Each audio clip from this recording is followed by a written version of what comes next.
45,000 people held their breath as history unfolded. And then she won. Si Young, 22 years old, Olympic gold medalist, world number 1. Widely regarded as the greatest women's singles badminton player alive. 11 gold medals at an age when most athletes are still chasing their first. But behind the applause, something darker was happening. After the final, cameras captured her smiling, triumphant. But Annie Young didn't speak about the gold medal. She spoke about leaving. Selected at 15 as a prodigy, her life was no longer her own. Every meal, every hour, every match, every piece of equipment dictated by the national sports system. By 20, she carried the hopes of a nation, but her body was breaking under the weight of relentless training. At the 2023 Asian Games, a ligament rupture was misdiagnosed, forcing her to compete through excruciating pain.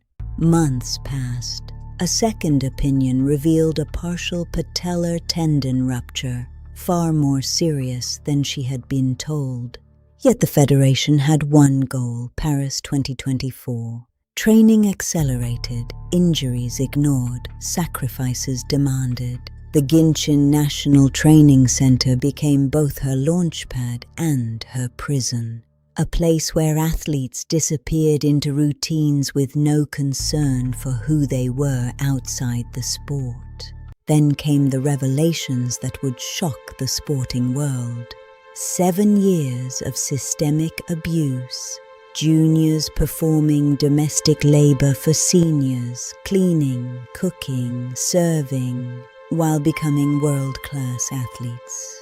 Known as Gijijambap culture, it normalized humiliation. Annie Young described it as bangchi, a feeling of neglect and unfairness.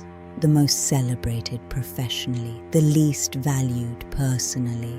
Imagine being 20, a world champion, yet your achievements mean nothing in the system. Subscribe for more investigative stories on the culture behind the sports you love. Then came the revelations. 7 years of systemic abuse. Juniors performing domestic labor for seniors, cleaning, cooking, serving, while becoming world-class athletes. Known as Gijambap culture, it normalized humiliation. Annie Young described it as bangchi, a feeling of neglect and unfairness. The most celebrated professionally, the least valued personally. Imagine being 20, a world champion, yet your achievements mean nothing in the system. This wasn't an isolated problem. It was rooted in Kondae, South Korea's seniority culture.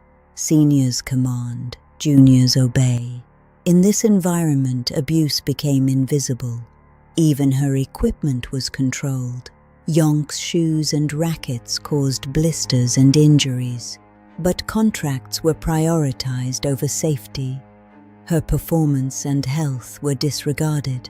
The most personal blow came before Paris. She found a trainer outside the system who truly supported her. But the federation refused to renew the contract weeks before the Olympics. This wasn't bureaucracy, it was control. And she endured it silently until Paris. After the gold medal, she faced a choice: comply or speak out. What would you choose? Tell us in the comments and subscribe for more stories. Annie Young loves badminton and South Korea, but she recognized the truth. The system that produced her victories had stolen years of her life. Mismanaged her injury, dictated her gear, and removed her support.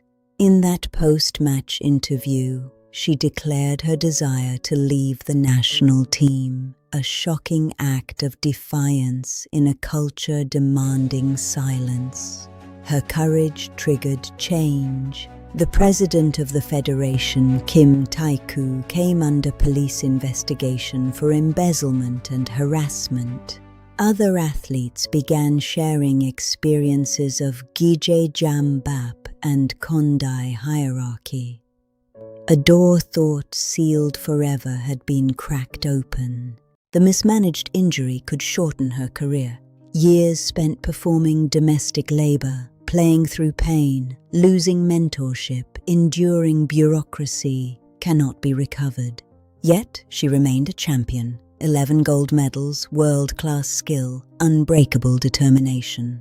Her story is a reminder that talent alone cannot protect an athlete from an abusive system.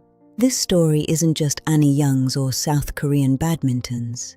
It's about choices we, as fans and viewers, make. Do we value medals more than the people who win them? Every rushed recovery, every enforced hierarchy, every ignored injury implicates us in silence. Annie Young chose to speak. Now we must listen. We must demand reform, independent medical oversight for national athletes, transparent sponsorship policies prioritizing safety, protection for juniors entering closed systems, and demanding absolute accountability for all administrators.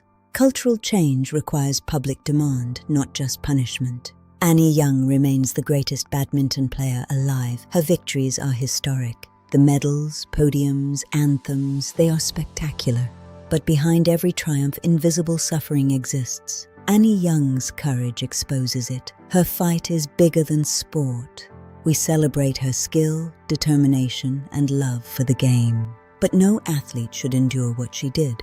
Annie Young gave everything to the sport she loved. Now it's our turn to listen, protect, and change the system that allowed this to happen.